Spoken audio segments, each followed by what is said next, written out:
So I've been using this super simple bike storage hack for a few years now, and it's really been kind of the perfect storage situation for my small space here in the garage. So when Steadyrack sent over a few of their wall mount bike racks to test out, I was a little bit reluctant because my current setup works perfectly fine. So the current setup just consists of 2 storage hooks screwed into the studs in such a way that it prevents the wheel from flopping, and installed at such a height where there's no lifting required and the bike can just be rolled in and out. It's super cheap, and because of the way that I've staggered the bikes, it can be really compact, and you can have a hook on every stud spaced at every 16 inches apart if you live in a typical household in the United States. I'd say maybe the only thing I don't like about the current setup is that eventually the rubber kind of wears off of the hooks and you've got like an exposed metal tip on the end of some of the hooks. And in a couple of cases it has scraped up my rims when I was pulling a bike in or out. So I figured I've got the Steadyracks here, I may as well get them installed and see how they compare to this super budget setup. Alright, so these are the 3 racks that I was sent. This is the classic rack. It's meant for tires up to 2.1 inches. All the racks actually have the same wheel diameter capacity, meaning they can go from 20 inches up to 29 inches. This is the mountain bike rack here. This will take up to a 29 by 2.8 inch tire. And then this is the e-bike rack. It also takes up to a 29 by 2.8 inch tire, but the design is just slightly different. Rather than this sort of metal bar that's just kind of all one piece, there are these flat bars rather than these round bars, and there's a rounded plastic hook here. They call it the e-bike rack, but to me, really the only differential between the mountain bike rack and the e-bike rack is that the e-bike rack is meant to support bikes with fenders and mud guards on them.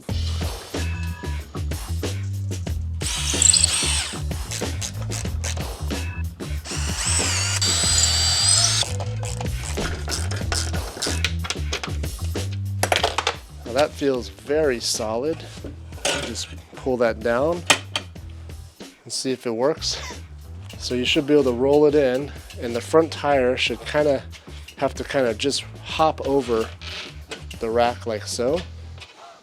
And then, wow, and then the bike should be lifted off the ground by that gap basically that we separated from the wall, which is nice because that's what allows it to swivel easily. And then when you want to pull it out, you just pull it straight out, and there's no lifting required, as I suspected you might have to, but that all depends on setting the rack height at the proper height. So by following the instructions, you just roll the bike in and you're good to go. It's pretty good. So now with the bike in the rack, there's this wheel cup, which is like a little support, and it's splayed out far enough that it'll allow the bike to rotate, but it also kind of supports the wheel and prevents it from flopping side to side.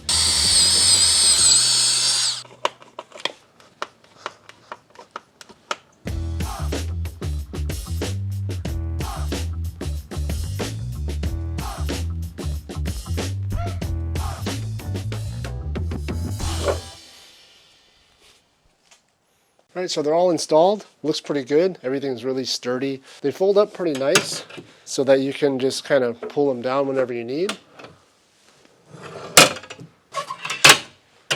Like so. So we'll do a little test here.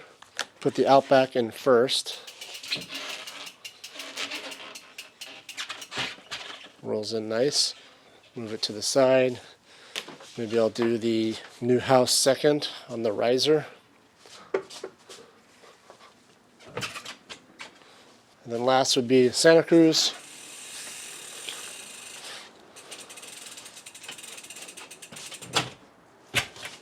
Pretty good, I have to say. I'm actually very pleased with that. There's no contact between any of the bars. I have the middle one staggered, so it's about, 8 to 10 inches higher, which allows the handlebars here to clear. So even with all the bikes in, just scoot these out slightly, and I can pull out the middle one with ease. If you have 16-inch center on center studs, you won't just be able to put them all in a row because the handlebars will definitely touch and get in the way. So unless you want to space them out further, then ideally you would stagger them like I've done here so that you can just go straight into the stud without having to put any additional lumber to support the racks. I also have built a little ramp down here because when it is staggered without the ramp, you would have to kind of, lift it up like so, which is not a huge deal, but the ramp just makes it a little easier. So you just kind of roll it up the ramp, and that gets the wheel just high enough to slot into the rack there.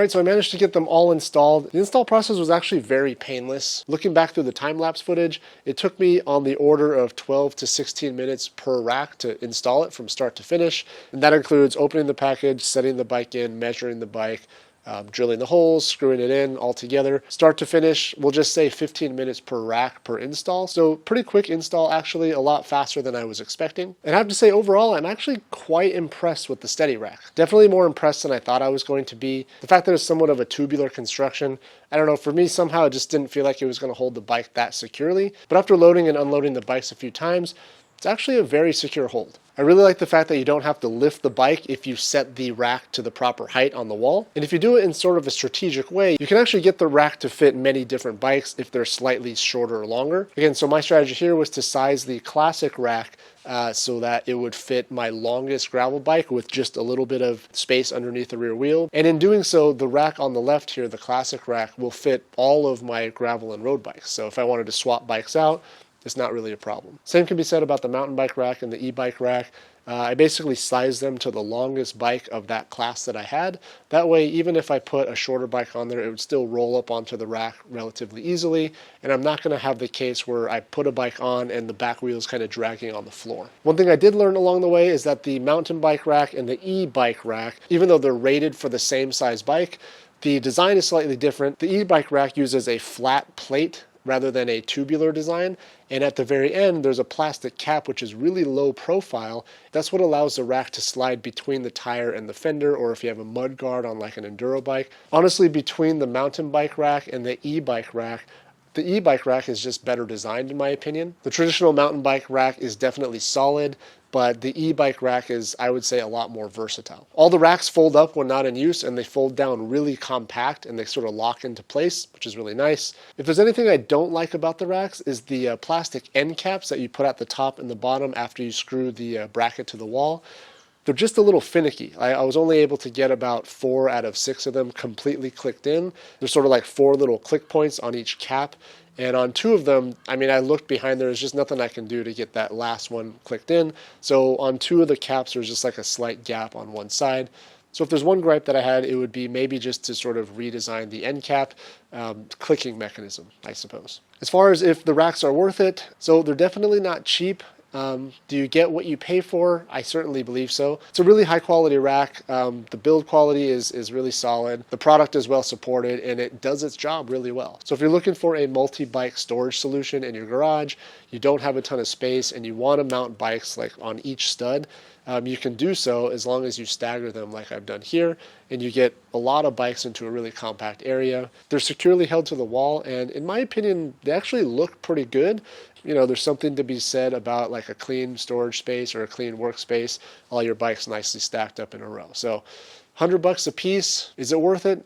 You will have to be the judge of that. When you compare the Steadyrack to the $3 hooks that I've been using for the past several years, you could argue that the Steadyrack is wildly overpriced, but the counter argument is that the Steadyrack is not going to scratch up your rims every time you pull the bike in and out, and it just looks a little bit more finished. All right, well, that's going to wrap it up for this one. If you have any questions about my experience with the Steadyrack so far, I mean, I've only just installed them and sort of unloaded and loaded a few bikes, so this is not a long-term review by any means. Just drop your questions down in the comments. I'll do my best to answer as many as I can. Thanks again for watching. Thanks for subscribing to the channel if you haven't already. We'll see you next time.